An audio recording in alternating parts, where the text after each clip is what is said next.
And it's an enormous opportunity for us to network with one another, to exchange ideas, to understand that some of our problems are problems of other people as far away as Tonga and Australia. It is the networking with other companies, seeing what others are doing all around the world. So we've been here for a couple of days on a conference, talking with whale watchers all around the world.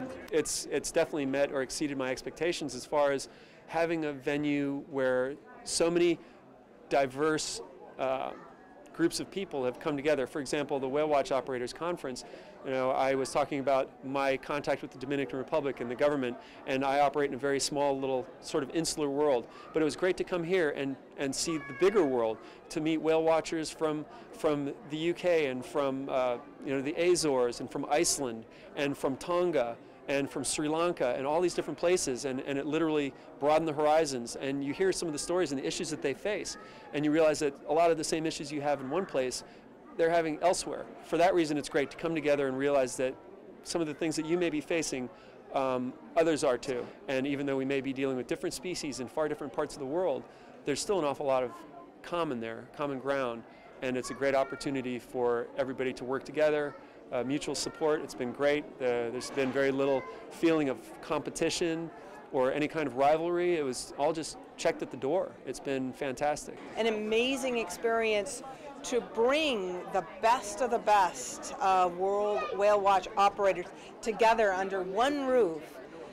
And everybody here is so dedicated to conservation, to responsible, respectful whale watching, and to show this to the public. Where operators can interact with one another, contact one another, compare and contrast codes of conduct, ways of doing things, ask advice if you're just coming into the industry. So many of the people that are involved today and this weekend have been whale watch operators for many years. I've been in the business now for 10, 15 years. I've been watching whales from boats for 30 years.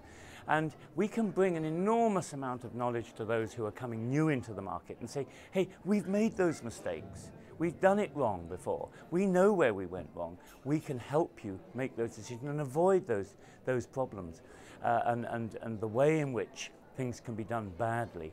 And if you do it right and do it in a sustainable way, then it actually affects the bottom line, so it affects everybody. It's better for the dolphins, it's better for the whales that we go out watching, it's also better for the bottom line. Right now there's no specific global regulations that address whale watching on a global basis. There's too many regions and it would be very, very hard to implement. But whale watching is a growing industry, and that's where the possibility of having outside regulation or intervention comes into play.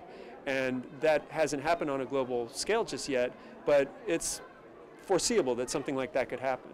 So part of the goal here, a big important part of the goal here with Planet Whale and WhaleFest and the Whale Watch Operators Conference is to try to address some of these issues proactively, in advance, amongst ourselves, to try to raise the level, set certain criteria, certain ethics of operation, support conservation, education, and research, and hopefully come up with a set of standards that we can then present to would-be governing or regulating bodies and let them know that we're an industry that takes ourselves seriously and takes the welfare of the animals seriously, and also have a lot of experience with these, as opposed to somebody who may not have direct experience like we all do, that may then step in from outside and try to tell us how to do the thing that we know how to do. We've been exposed to people from the IWC, the International Whaling Commission.